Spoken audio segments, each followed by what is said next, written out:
Hello, it's the Late Challenge, the usuals, me, Gareth Roberts, him, Paul Cope. This week we're going to be talking about some things we've spotted in the media.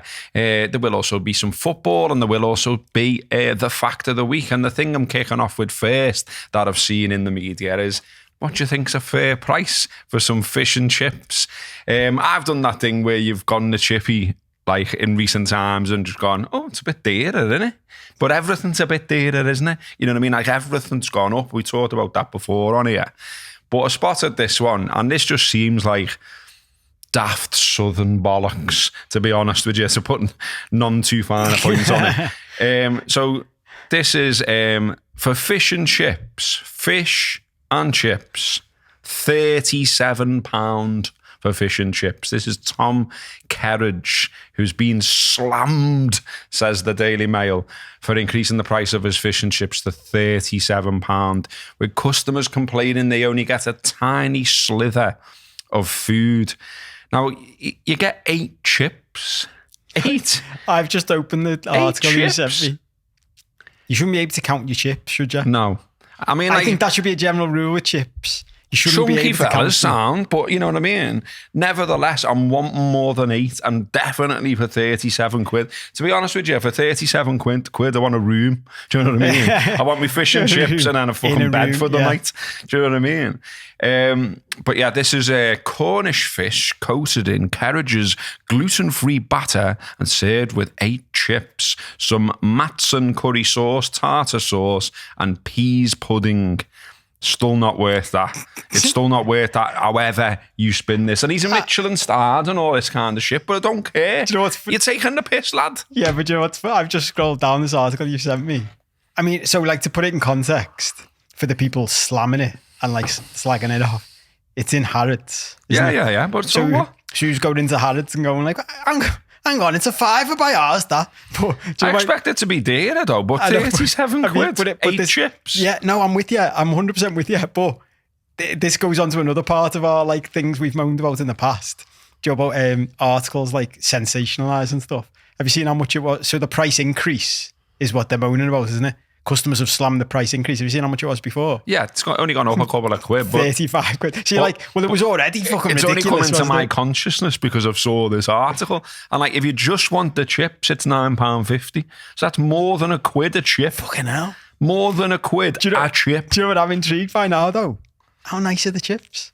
Because as soon as I saw it, there's no niceness that can justify that. That's what I'm thinking. Like, how nice. Have you seen the pictures of I wish we could show you this. The picture of the fish and chips. It doesn't even look like good fish and chips, does it?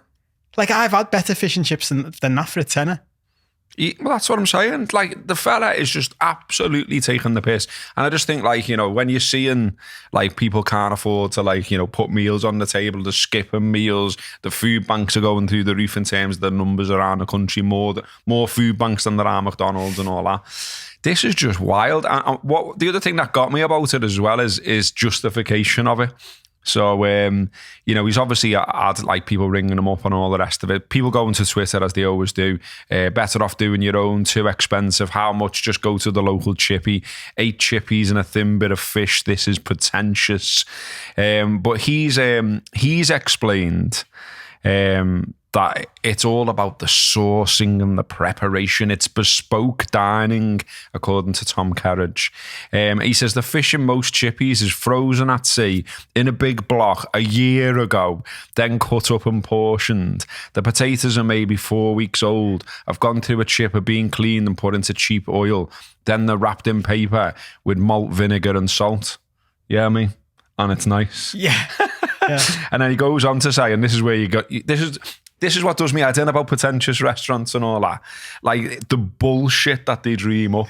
So, you know, like he says the stuff that's served at his restaurants in Harrods is fucking hell, nearly died there. Line court, day boat turbot, however you say that.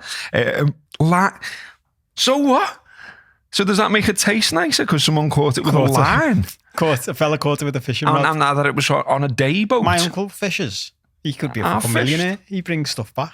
I've fished, but I wouldn't be expecting when I brought it back in to be flogging it for that. This reminds me of one of my favourite lines. Do you know who James Martin is? Yeah. The TV chef, he was Yeah, like yeah, a yeah. northern fella. And I heard him say once, what's the, this is a proper like niche joke, but you know, I must tell this story once every 3 months. What's the difference? What's the difference between gravy and jus? J-U-S. Do you know Yeah, what I know mean? what you're on about. Yeah, go on then. What's the answer? About a tenner on the price of the meal. Hey. It's right though, isn't it? Like that's literally like, because he's like a northern fella, you can tell when he's putting his like menus together. He's like, fucking hell, it's just pork and gravy. I'm like, no. It's like you come up with a fancy explanation and then it's like you can charge this shit for I it. seen driving through Croxteth and I seen a sign on the wall that said roast dinner £8. That's all right, isn't it? Yeah, it's good that. So yeah, but fish. Well, it's funny, isn't it? The opposite end of the spectrum. Like I've been in pubs in the past where they give you a free roast dinner with a pint of Guinness in town.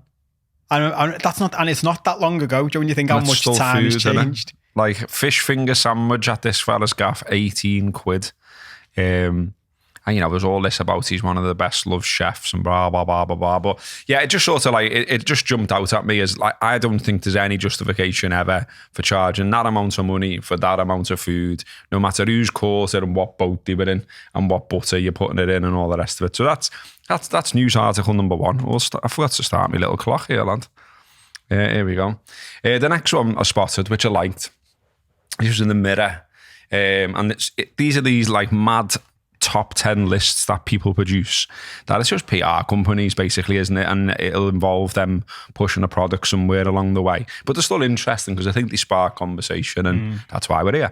So this one is little treats that make us smile. It was headlined Our Prize Surprises, which sounds very Cilla Black. It was in the Mirror and it says finding money in a coat pocket and receiving a compliment from a stranger are among our favourite unexpected delights. A survey found we love it when we get a surprise refund or someone lets us jump the queue in the supermarket. Yeah, a spokesman for Alpendelight, which carried out the poll, said they don't have to be big things. Sometimes little moments lead to big smiles. So their full top 10 is finding money in the pocket of a coat or a pair of jeans, surprise refund, compliment from a stranger, someone letting you jump the queue in the supermarket, when the radio plays your favourite song, receiving a bonus at work, constant green lights when you're on the road, hearing your baby's first word, your partner randomly showing you some affection, and number 10, when someone actually understands what you're talking about, which is a mad shout. That's a mad list, isn't it? Yeah. Like, it's mad that hearing your baby's first word is in the same list as finding some money in your jeans. Do you know what I mean? For me, that's on a different... And one's significantly higher than the other as well. The wrong way round. Yeah, isn't that on a completely different list? That does strike me as, someone's gone, we need 10 things for this list, and they've got to 6 and 7 and gone, I don't get when... This boss hearing your baby's first word, isn't it? Like, I think that's a bit different, mate. I don't get when someone actually understands what you're talking about. Like, you're going round, people aren't understanding you all the time. Like, can I have fish and chips? Yeah, mate, sausage and curry there. Fucking hell. Well, I thought, when I seen it as well, I just thought of some other ones that I see if you've got any as well, mate. I just thought of some that I like little unexpected, little only small things where you're like, but that's boss, you know, and it puts a little smile on it. So I like it when I like my eggs, and I like it when you get a double yolk, because who doesn't? That's boss. It's just like, oh, yeah, but see, this is where I'm coming from. Like, a double yolk is better placed on that list, isn't it? 100%, than hearing your baby's first words. I know, yeah, definitely. Do you know what I mean? It's more. I think that's more what they're going for, surely. So I've gone a double yolk. I've gone when you get a Kit Kat and it's randomly all chocolate. Yeah, but that one was mad for me because I'm with you, but all chocolate. Yeah. Yeah. See, I like it when it's, you just get extra chocolate at the end. No, I like it when I'm expecting to experience wafer and then it's full chocolate. I'd have thought you'd be annoyed by that. You got to the end and were like, there was no fucking wafer at all. No, I'm into it. It's like a little surprise. Just a little treat, you know what I mean? It's just nice. It's like, oh, bit of extra chocolate. I've put any present. So like anyone giving me anything ever, I like it. Because does anyone not like that? Do you know what I mean? Like, I can't imagine that. That must be universal. If someone just says, I got you this. A random one, though. Like rather than... Yeah, not Christmas or your birthday. I mean, just you're like, yeah, I'd have that. Because haven't you got to the age now where, like, I was talking about this Everyone today gets your because we're socks. coming up to Christmas, and Christmas is just a bit of a ball ache a lot of the time at a certain age, because you're like, with little kids, it's boss. But for everyone else, you're sort of buying shit for people that no one's got the money, especially when people are skint. Like, no one can afford it. And you're buying stuff for people they don't need or want half the time. And then when you get it, you've got to go, oh, thanks, yeah. Yeah, I don't know what you mean. You are obligated, like, and some people are just impossible to buy for. Like, I mean, what you buy a woman who's nearly 101, there's not much she's wanting for or wanting by that age, you know what I mean? But I can't not get her anything. Soz nan, just couldn't be arsed. Yeah. I'm a bit skint. Just thought I'd leave it. But yeah, any present.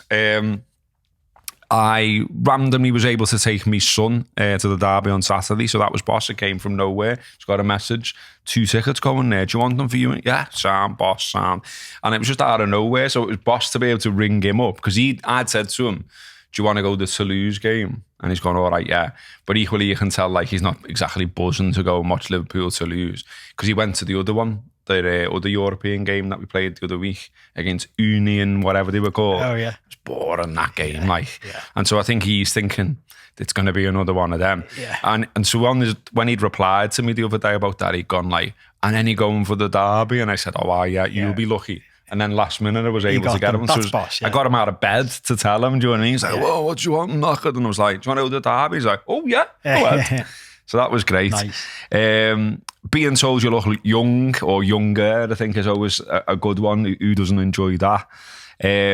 I like this one as well. You know, like if you just like, you put the telly on and you're like, you've got no plan about what you want to watch and you're just flicking through channels, and then like, you know, I don't know, like Goodfellas is there or something and it's about 20 minutes in, you think, oh, it's right. Yeah. Seeing it, like you're seeing it six times or whatever, but you're just like, sound, I know where it's at. I'll watch this now. I'm with you, but like for me, it makes me smile because like I've done this so many times. It's a double-edged sword, that one, I think, because have you ever done that? Like sometimes the way I used to do it was, right, it'd be like 10:30, say, or 11 o'clock, and I think I'll just have a flick through, see what's on, and then I'll go to bed. And I'd flick through, and Goodfellas, the perfect example, Goodfellas would be like 20 minutes in, so I'd get that feeling of, yes, Goodfellas is on, but I'd find myself sitting there then at 1 o'clock in the morning still watching Goodfellas, thinking, what the fuck am I doing? I've seen this film 50 times, and just because it happened to be on and I was made up, I've ended up sitting here till 1 o'clock in the morning, and I'm knackered now tomorrow. Yeah. Do you know what I mean? I'd like to be in like the schedulers meetings or whatever, because there was a thing for a while, and it must have been planned, and it would seem to like go on for like, you know, it was like every week in a certain slot. It was about 10:40, and it was like towards the end of the week. So you might be having a little bevy at home, or you might have gone to the pub. You know what I mean? Because no one goes on a Monday, do they? As a rule, more people are going to go towards the end of the week. Anyway, so they were showing all the Rockies. Oh, yeah. And it was like every time I was like, it was just, you know, just you park your ass about that time, put the telly on, and there was Rocky. I was right. And it kept happening. And I was like, they've planned that, haven't they? They've gone, you know, people coming in from the pub or whatever, they'll love a bit of Rocky now. Yeah. Throw Rocky in that slot. Yeah, so yeah, that's good. And then I just put, you know, Sunshine, obviously, because I think like, you know, again, are there people who don't like it? I think there are. In fact, there are. I've got some mates who like hide in the shade and just say, oh no, I don't tan well or whatever and things like that. I love it, me. And I don't get it when people say I don't like heat. Like, what's not to like about heat? I hate cold. I hate winter. I hate rain. I hate all that shite. Like one of my mates lives in Spain, and I always just think, yeah, but I see, you give me an opportunity to like say something like I used to say to my dad. Like, my dad was always like that. He'd always moan about the cold, and then when people moaned about the heat in the summer, he'd be like, "I can't believe you moan about the heat." And I used to go say to him, "Yeah, but they live in the cold country, so you should move countries." Do you know what I mean? Like he'd spend 10 months of the year moaning, and then would hate it when they moaned for 1 month in the summer. And I'd be like, no, but they live in a cold country, so them moaning about it being hot makes more sense than you living in England and moaning all year that it's cold. You should move. Move to Spain. It's hot there. But there's loads of logistics behind that, isn't there? Like, family, friends, caring for people, whatever. Yeah. You can't just get off to Spain. No, I get that, but my point was stop fucking moaning about it. Do you know what I mean? But have you got any more than this list? I'll throw some in, yeah. But the Sunshine one, I do think, especially like, and it's been like this recently, hasn't it? When you wake up in October and you go out and you're like, it's fucking nice, isn't it? Yeah, warm. Sunny, warm. But that doesn't help my knowing how to dress game, like which we've talked about before. Just fucks me up even more. Like, just look at the temperature on your phone in the morning. Mate, or ask Alexa or Siri. Mate, you'd think I could just walk outside the front door for 2 minutes, wouldn't you? Before I go and decide what to wear. But I don't. It's like I just stand inside and randomly decide how to get dressed and then go outside and be like, yeah, it's too hot for this coat today, or usually the opposite. The one I was going to say, there's a couple came up for me. The being told you look young one ties into that. Being asked for ID. And this is how times change, isn't it? Because you think about how much of your life, your young life, you're going to buy ale in a shop or a supermarket, and you're like, please don't ask me for ID, please don't ask me for ID, and you've got your fake ID, and like you've got all your patter lined up. And then once you are old enough, and especially once you get to our age and older, the number of times, honestly, even when I go to the supermarket now, if I buy ale, there's still a little voice in my head going, they're going to ask you for ID, they're going to ask you for ID. And do you know when they don't even bat an eyelid? Like, it's not even. It's a little. There's not even a like. I'm old. And now they've got the challenge 25 thing in the UK, haven't they? So it's like they've got those lovely signs that say, if you're lucky enough to look under 25, we'll ask you for ID. And I'm like, I'm looking at the woman behind the till or the fella behind the till as if to say, and they look at me and go, yeah. All right, you want any more ale? Yeah, you're well old enough, you lad. Yeah. And you're like, fucking hell. So it hasn't happened for a long time in fairness, but I remember about 10 years ago, someone asked me for ID. And I've always thought that if you ask someone for ID, you can immediately tell if they're well older than 18 because they react by going, oh, yeah, that's lovely, that. Yeah, thanks. Made up, you've asked me that. You reckon, yeah? And the other one, this was actually on an agenda I had at the bottom of an agenda for ages. About the compliment thing. I literally heard this walking through town. It just made me laugh. Some girl went to another girl like she bumped into. Let me gather myself to get it right. She went to her. Oh my God, girl, you look absolutely gorgeous. You look amazing. I didn't recognise you. And as a used to be ugly. That's a proper backhanded compliment, isn't it? Yeah. It's like when we walk in. We've walked in sometimes, and Jacob's gone to us. Oh, you look smart today, lads. And you're like, all right, mate, what's the scruffy twats. The implication there is we're usually a fucking pair of scruffs. Yeah. Yeah. But yeah, that's the unexpected moments of joy. Oh yeah, I know what I was going to, a tangent I was thinking of when you were saying that then as well, about the dressing thing and the weather. I'll tell you what I do get annoyed about. I don't get annoyed about a full chocolate Kit Kat. I get annoyed about when the weather app is wrong. Because I'm like, 2023, of course, what I've noticed, and maybe this is wrong, but this is just how I've assumed it is, because where I live is not that far to the Mersey, and therefore, by definition, the sea, Irish Sea, etc. I'll look sometimes to go like, can I put my washing on the line? And I'll look and I'll go, oh, sounds, no, there's no rain forecast or whatever. And I'll put the washing out, and then I'll get on with what I'm doing, and then it'll start raining. And I'll be like that, looking back at the app going, you're not bad. Yeah. What about me washing here? Yeah. And it's like, and then they change it though. Rain now. When you're like, I know, mate, I can see it out the window. Yeah. I'm like fuming that they can't get it right. Though, where's that come from? Yeah, but that's another one of the things in my life. When people go to me, why don't you look at the weather forecast? I'm like, because it's usually wrong. Like, it's not it's quite good, I think. One of my uncles talks about his weather app. And it always makes me laugh. I love him to bits, and it makes me laugh because he talks about it like he's telling you what the weather's going to be. Do you know what I mean? But he says it with like absolute certainty. You go like, oh, we'll have a barbecue on Saturday, and he goes, it's going to rain on Saturday, and you're like, what do you mean? It's like, it's going to rain, but he doesn't go like, my weather app on my phone says it's going to rain. It's predicting rain. He says it like, I know like it's going to rain. John Catley or something like. Well, to be honest, it's beyond that. Like, for me, it comes across easy like God. Do you know what I mean? I've decided it's raining on Saturday. And you're like, I'm not sure I'd be that confident just off your Apple app. Do you know what I mean? Another one I spotted in the news, which I thought was worthy of a little mention, and we could have a chat about it. And actually, I got a message off someone asking us to talk about this fella randomly. So Eric Cantona is doing a tour, and it's not him talking. It's not him, doing those like ex-footy player things where he goes on about his, this, that, and the other, or when he volleyed someone in the face with his kung fu kick or anything like that. He's got tunes, like it's him guitar, him doing music, it's him doing a gig. And so The Guardian did a piece on this about the fact that he's making his live UK debut as a singer-songwriter later this week. And they've spoke to like sort of loads of Man U fans about it, and there's like sort of mixed feelings. And I can sort of, I can see where they're coming from. So Jay Mottershead, who I've met and is actually all right, but he does. He's part of that Stretford paddock, so he'll say things about Liverpool, I think, for clicks and all that. And but in person, he was sound.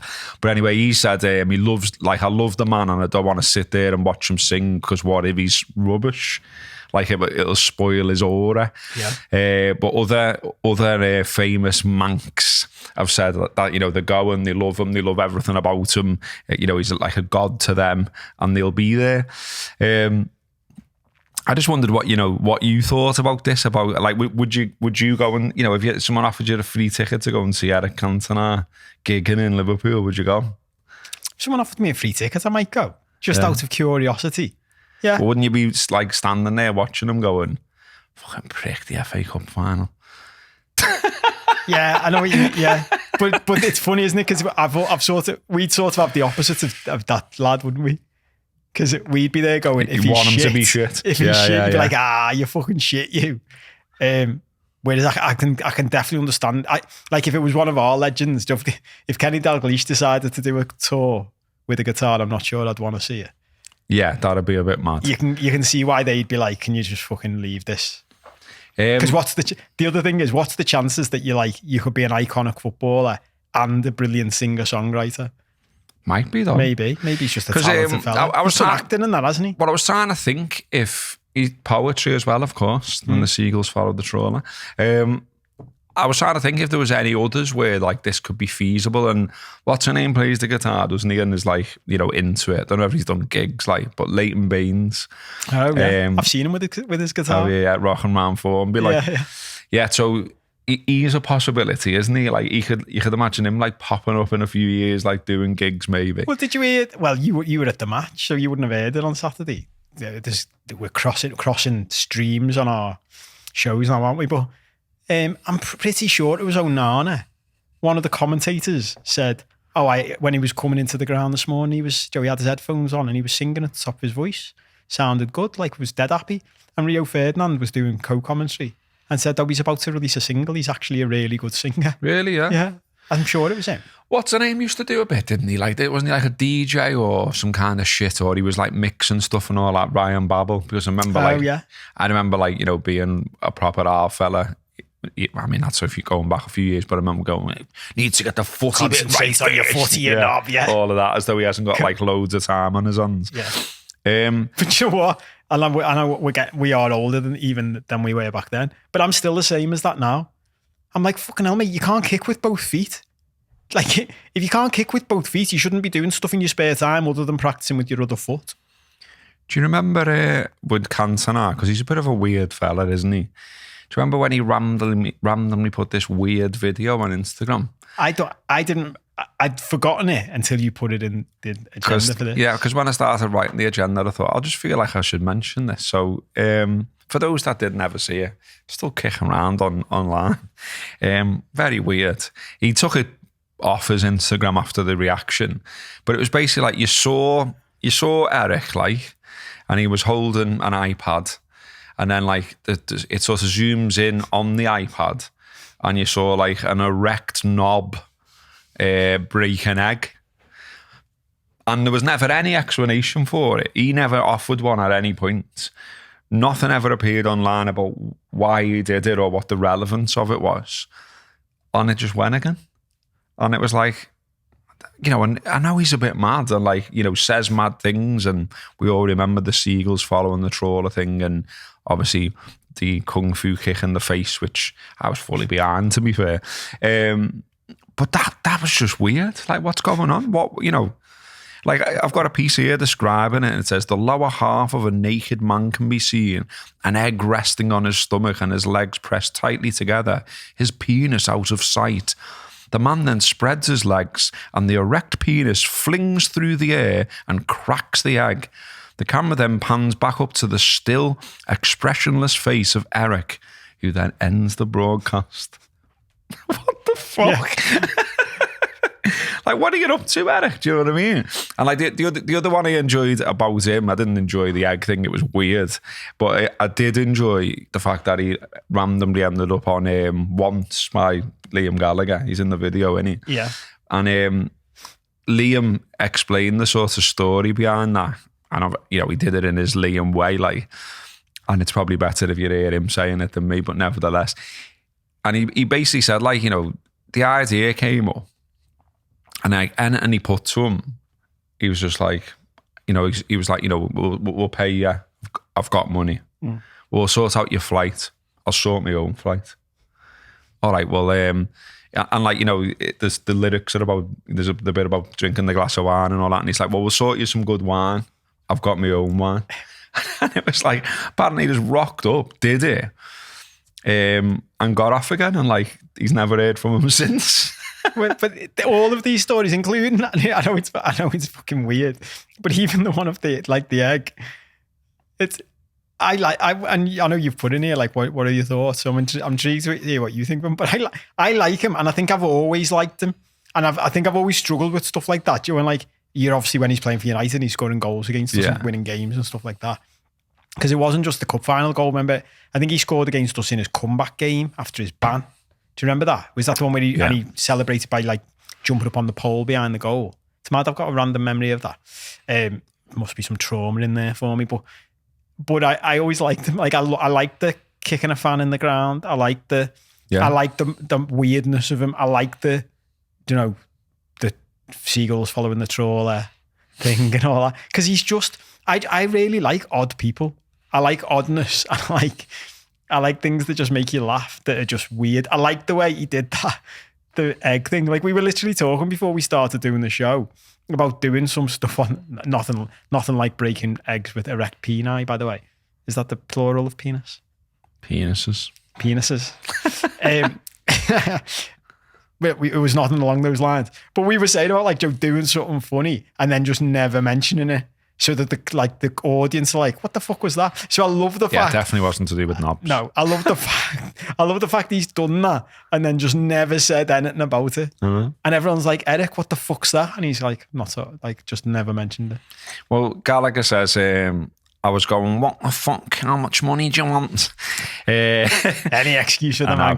Roll out my Mank impression for the millionth time. But he didn't want nothing. He didn't want picking up at the airport. He just hired his own car, got his own hotel, brought his own food, done the fucking video and fucked off.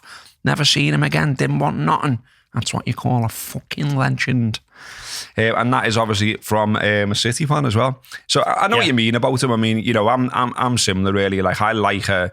You know, I've always liked like a maverick footballer and someone who's got something different about them, and, you know, talked about it a million times, but, you know, the sort of media trained bores that we have to deal with, well, it's boring, isn't it? So someone who's like got something about them, and he was a brilliant player, like, there's no two ways about that. And I'm pretty sure there's a story at some point that we could have had him as well. I thought that. But I've got a memory of that. Obviously, he went to United and the rest is history, etc. But, you know, I obviously absolutely hated him for scoring that cup final goal. I was at uni at the time of that, and I remember, you know, watching it with a United fan. And yeah, not great. But yeah, we'll move on from Cantona then. And the next thing that I spotted, this is just absolutely random. I was going through loads of like newspaper websites and old newspapers that I'd kept, and I'm just looking for anything. And then this just made me laugh, because I just thought, like, it's wild in a way that this is in a newspaper. So the headline was, you know, it's obviously like problem page type stuff. This is on the Mail Online. So it was, Dear Jane, I had a mortifying accident on a first date. Now I'm too scared to ever go out with a guy again. So let's just read the actual letter then. So, right, ready? Yeah, okay, here we go. Dear Jane, I'll put my glasses on for this. Dear Jane, back in 2021, I went on what was my first date in 2 years, and something so mortifying happened that I haven't been able to go out with another guy since. I've never been very confident, and after I broke up with my ex-boyfriend back in 2017, it took me a while to even get the courage to join a dating app. Even after I set up a profile, the idea of actually going out with someone was terrifying to me. Eventually, though, I met a guy who I seemed to really click with, and I agreed to go out with him for dinner. It started off great. He was charming, funny, kind, and very handsome. But while we were having drinks, my stomach started to feel a little bit uncomfortable. I don't know whether it was the nerves or something I'd eaten, but I kept having to excuse myself to go to the bathroom, which wasn't exactly the most romantic way to kick off the evening. Eventually, my stomach settled, and I finally felt like things were going well. He walked me home at the end of the date after a few drinks and some dinner, and as we got to my front door, he went to give me a hug. Maybe it was the pressure of the hug, maybe it was the relief that I'd survived the date, but I farted. Really loudly, so loudly that there was no way of hiding where it come from or what it was. The sound still echoes in my ears 4 years later. I was so horrified. I just stuttered something at him and ran inside and broke down in tears of shame. He texted me the next day saying what a wonderful time he'd had, but there was no way I could reply. All of these thoughts were swimming round my head about what he must have really thought. I felt disgusting and so horrifyingly hideous. And to cut a long story short, I haven't been able to go on a date since. Every time I think about rejoining an app or letting a friend set me up, my mind goes back to that moment, the horrifying moment, and I'm so overcome with shame, I shut down. I know I need to do something to get over this feeling, but I just don't know where to start. I haven't been able to tell anyone about that night because I'm just so embarrassed. Please help. So you wrote into a national newspaper, yeah? Yeah, but have you seen her name? Yeah, Broken Wind. I know, because obviously they didn't want to give the real name. Okay, now with a name like Broken, I would look like things. And then like the advice from Jane in the Mail. Isn't it funny that this is a real thing? That's what I'm saying. That's why it's in here. What the fuck? Yeah. Like, how is this a thing that this needs to be job on a national newspaper website or in the paper itself? It's just wild. So Jane's replied saying basically that it's sound to fart. Imagine if that's what that would be a great answer. I mean, and in fairness, we started doing one on the Anfield rap. Nothing wrong with farting, girl. Jono basically came up with the idea, and me, Jono, Neil, and Rob started doing this like agony stuff, and it was funny, like some of the shit that people would write in with, but obviously that was with a view to it being a laugh, and it was a laugh. Whereas this is like, they do it seriously. Yeah, really serious. Dear Jane, like this column is called Dear Jane, and it's a woman, like Jane is a woman like with a, very, what's the best way to describe it? Like head on one hand in a profile photo, like looking very serious and pensive. Oh, yeah. Like this is very serious stuff. I mean, the reply just goes on and on. I can't be bothered reading the reply out. But she's basically saying, like, people fart and, you need to get over it. But just goes through this long, convoluted reply about, speaking to friends and family and all this kind of stuff. Try to move forward. Blah, blah, blah. Have you seen the last line? Now you need to put it behind you, in brackets. With this line. Fart harder and more often and start living a full life again. I'm not sure that's great advice. Just start farting more. I think it's absolutely sound advice. But look, if you farted on a date, so what? Yeah, but there's a difference between like it being all right to just have let one out and just be purposely walking around farting more on first dates. That's not good advice, Jane. Yeah, but you know what I mean. I think the wider point is get a grip. Get over it. Yeah. You farted years ago on a date. And look, he's even got back in touch. Like, he was sound, he was carrying on. That's mad, isn't it? It's just bizarre that that's in a paper. I just find it mad. Like, I understand, like, if the paper's like a bit of a jokey paper and you have a jokey section, then sound. But like, as you say, it's just so deadly serious. And I'm just like, is this the best we can fill a national news? I mean, it is the Mail, and I'll take the point over that. Like, okay. Well, it was funny, as you were reading it out, my eyes, as it's designed to do, because they are good at what they do in this sense, just went to drifted to the right-hand column of all the other clickbait articles. Oh, yeah. Just full of shite nonsense that'll just keep you there all day. That was where we saw the one about Brad Pitt, wasn't it? At Wimbledon. Brad Pitt eats a cheese and onion crisp. And you're like, fucking hell. But this is... I don't know whether we should... Best-selling national newspaper. I was thinking, like a few times, like about just, prepping for a show where we just sort of talk about like the state of media in general, but I just think it'd be a bit serious. Anyway, okay, let's do Fact of the Week. Fact of the Week. I've known this one for a while and I kept meaning to look it up and do it, but then kept forgetting. Pretty sure I haven't done it before. We're getting to the point where I've done that many now that I'm like, doubting myself about whether I've done them before. I'm pretty sure I didn't. So this is about Arthur Wynne. And so Arthur is from Liverpool, from Edge Lane, and he invented the crossword, which is cool, isn't it? That's mad, isn't it? Yeah. So he ended up living in America, but before that, he was in Liverpool. His father was the editor of the local paper, the Liverpool Mercury, long gone, of course. But he ended up out in Pittsburgh, did Arthur, after emigrating. So he's out there working for the Pittsburgh Press newspaper. Later went on to work for the New York World newspaper, and he invented the crossword puzzle in 1913. So he created a page of puzzles for the fun section of the Sunday edition of the New York World, and introduced the puzzle with a diamond shape and hollow center with the letters fun, F-U-N, already being filled in, and he called it a word cross puzzle. So there were similar things, but it's the format that you recognise now. So, the numbers and everything and all the clues along the bottom.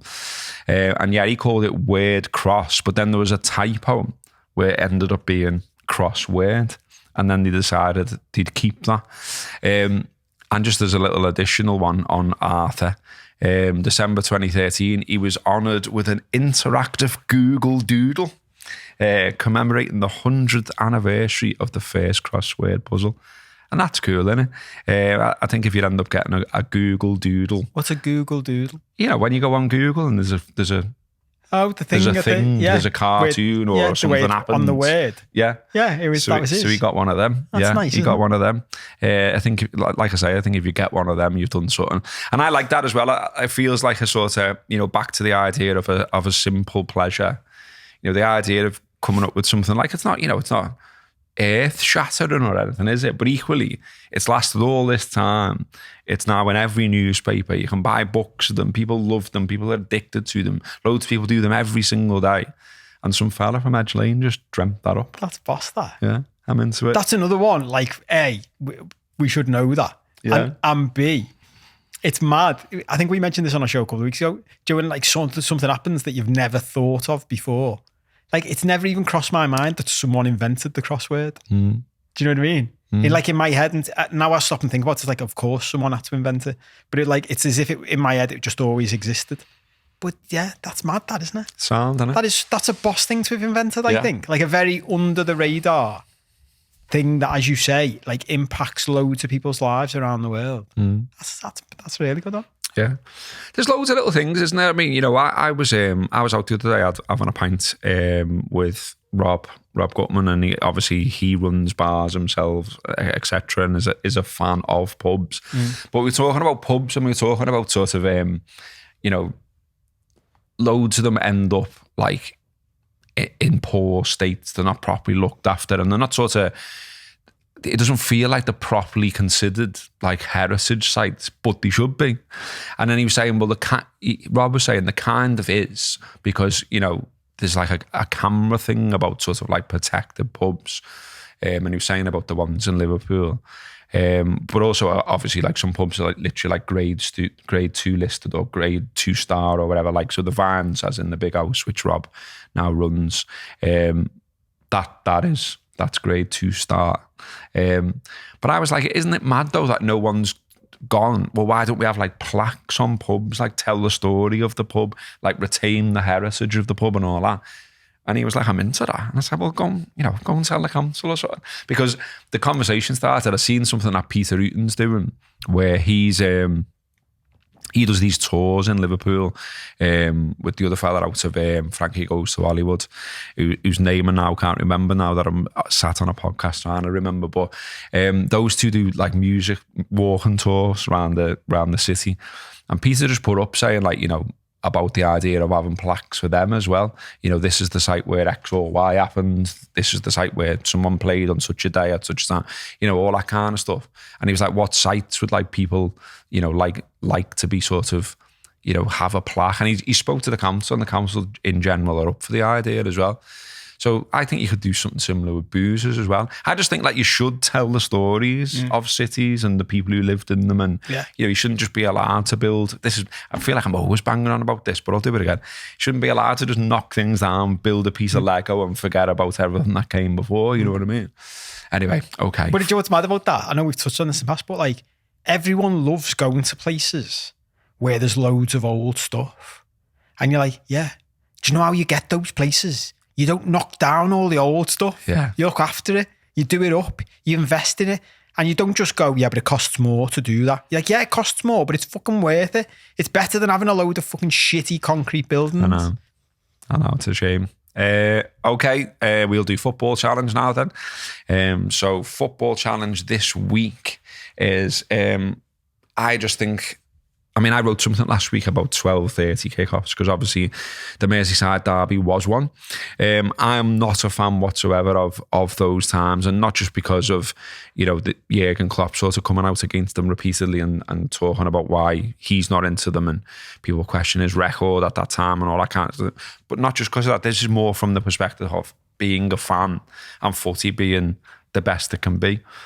And I just think that the TV companies now, I've just got too much power. It's gone way too far in one direction.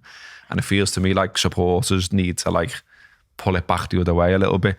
12:30 is one of them. Like my sort of premise in the piece I wrote last week for Love, Follow, Conquer, I was saying that I don't understand why it's a thing. Like, you know, the TV packages are sold and that's one of the slots.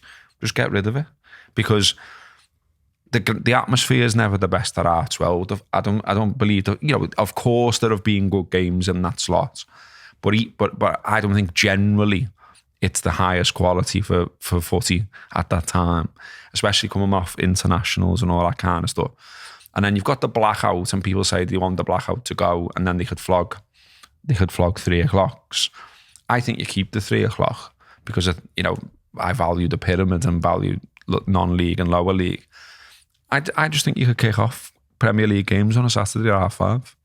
And I don't see who's massively inconvenienced by that, really. It's on the telly. It can be on the telly at 5:30 because it's not affected by the blackout. It means you could actually go to a non-league game and then be in the pub to watch the Premier League game. So it shouldn't affect people who casually want to go to a non-league, which is one of the thoughts behind the blackout. And yeah, that was sort of the general premise. Did get some pushback from some people saying they liked that slot and blah, blah, blah, blah, but in general, people seem to be on a similar page. And then since then, it's come out that they're now pushing for a game of footy on Christmas Eve. And it's just like, they just seem to constantly be pushing the TV companies, pushing the fans that go. Do you know what I mean? And they don't care. They really don't care. Do you know what I mean? So like Wolves v Chelsea's been earmarked to be the first Premier League game on Christmas Eve since 1995. Likely to be a lunchtime kickoff, said The Athletic. And the games, there are games also on Saturday, December the 23rd. So that's a Sunday when transport's not great anyway. And then it's Christmas Eve when transport tends to finish early and things like that. And I just think, it's just consider the fans who go. Stop thinking it's just a TV program. Stop thinking, like the piece I wrote, I had a quote from like a TV executive, and it was so entitled, it was unbelievable, where he basically said, that's our slot and we'll pick who we want type of thing.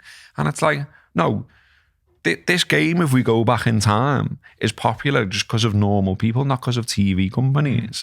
Do you know what I mean? It was like people knocking off early and going watching like the local team. And then it's built up over years. There's loads of history behind it. And you're just coming along and ripping it up and saying, well, we want a game on because it's good for Asia, or we want a game on because we fancy it because it's Christmas Eve. You've surely got to think of the people who go. And the other thing on this as well, to end my rant and let you speak, is that if you're gonna do things like this as well, as part of your proposal, one, I think you should engage with fans about the idea, not just put it out there that you're doing it. But two, you tell us how you're going to solve the transport issues. Do you know what I mean? You put on transport to make that viable for the people who want to go to that game. Because why should... And then there's the family aspect as well. There's the aspect of people who are going to, if that happens, people at Wolves who work there are going to have to basically go in on Christmas Eve. And, won't they want to spend that time with the family? Won't they want to prep for the big day the next day? Like, what do you think? Well, I was just about to say that last point that you said about the transport. Because I think there is a counter argument to this, that like, even, when you read out, what is the round of fixtures anyway? The round of fixtures is on the Saturday, the 23rd. Yeah. So everyone else is playing on the Saturday. It's Christmas Day on the Monday. So Christmas Eve sounds bad, but it's just a Sunday game, basically. And I think there is a way, if they gave a shit, of everybody coming out of this well. Do you know what I mean? They could say, look, we want to put a Christmas Eve game on and do it properly with all the fucking money that's like swilling around our game. Imagine if they said, we're going to put a Christmas Eve game on, but because, obviously all those factors to take into account that you've just said about family, preparation time, it's special time of the year, transport, the TV company are going to pay for all the tickets, for example. We'll pay for all your tickets and we'll sort your transport for the away fans. So you've got no problem getting home. Imagine the PR in that. Like, that game would become huge then, and people would be like, that's fucking boss, that, isn't it? That's like a Christmassy thing to do. And they might, I might immediately have people coming back at me from a TV company saying, yeah, but how much would that cost us and blah, blah, blah, blah, blah.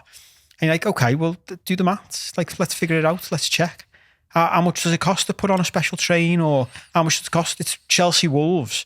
So you've only got to get people from, is it Wolves at home? Wolves at home, Chelsea. yeah. So you've just got to get 3,000 Chelsea fans, probably around that, from London, West London-ish. And I know Chelsea fans will come from other places, to Birmingham. That's not that big a deal. It's for you to source as a TV company and make it work so that you don't get criticised and the fans don't get put out and everyone's all right with it. Because I'm sure there will be, like, if you look at it from the other end of the spectrum, like, there'll be people we know who'd love to go to a match on Christmas Eve and not to have to be in the house wrapping presents and doing shit. Yeah, no doubt. No doubt there will be some. I just think in general, like, because like you said there and what you've just said, people aren't only from where their club is from, if you like, do you know what I mean? Yeah. And the way they work it now, where they have these like picks, so so right now, if you pull up on the Premier League's website and you look at the fixtures for the 23rd of December, they're all down as being on Saturday, and they're all down at being 3 o'clock kickoffs. Now, we all know that won't happen, and that they'll try and move them to different slots. They'll pick the ones for TV. But what happens, and it happens every single season now, is that the situation they've engineered with these TV picks, you get people who book flights or book hotels and all that, then it gets moved. And it's even been known to be moved twice. And there's constantly people who just want to support the footy club and be at the match and be a match goer, who are constantly finding themselves out of pocket because these are just allowed to run amok and do what they like and seemingly, you know, not have to justify anything. You know, I always remember, you know, about TV times and the fixtures that they pick and all the rest of it. I always remember when the BBC picked us playing Exeter in the FA Cup, and they put it on like a Friday night. And it's like, sound that, yeah? So how am I getting from Liverpool to Exeter on a Friday night if I'm in work? And it's like this constant idea where they never seem to think of logistics for people who actually go. And they don't really seem to care. And like, I can remember one of the Anfield Rap lads like tweeting Gary Lineker about it. And he actually said in reply, he just never thought of it. He just never thought of that, about people finishing work and having to get to, or take half days off to go to an away match or whatever because of the schedule. And because in his bubble, he's just, well, why would you? Yeah. And I think there's too much of that. You know, you've got supporters organisations like the FSA, like Spirit of Shankly, and, you know, that's replicated around the country. There's versions at every club. Speak to the fans and, like, you know, do it in advance and talk about like what you're talking about. So is there anything we can do? Is there a compromise? Could we refund people who, you know, couldn't make it because we're moving it, or could we put on transport or whatever it might be? But don't just railroad it in. Do you know what I mean? That's the bit that sort of like sticks in my craw. And even, you know, I was looking at, I pulled the fixtures up there because I was thinking, if you were going to pick one to move, like, pick one where it's the shortest journey. Yeah. Do you know what I mean? So Wolves, Chelsea, well, in the same round of fixture, you've got Villa, Sheffield United, Birmingham to Sheffield. It's not that bad, maybe. I mean, an obvious one here, and like it's normally like a bit of a tasty game because of like the beef between them. Palace, Brighton. You know, they regard that almost as a derby, don't they? Because of you know, the beef between them, and also the fact that, you know, the road that connects them and all the rest of it. So it could be that. But again, it just doesn't seem to be any consideration around that. It's just like randomly we've picked Wolves v Chelsea. Yous all crack on, and we're not particularly arsed because we paid all this money.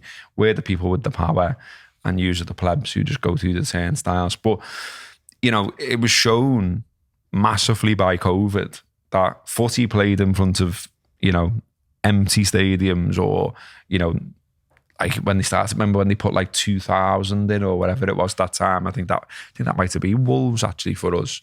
You know, I went to that and it was just strange. Like, it's just really odd. It was like, you know, we were sort of getting behind the side and stuff, and like, you know, the players were celebrating goals and so were we.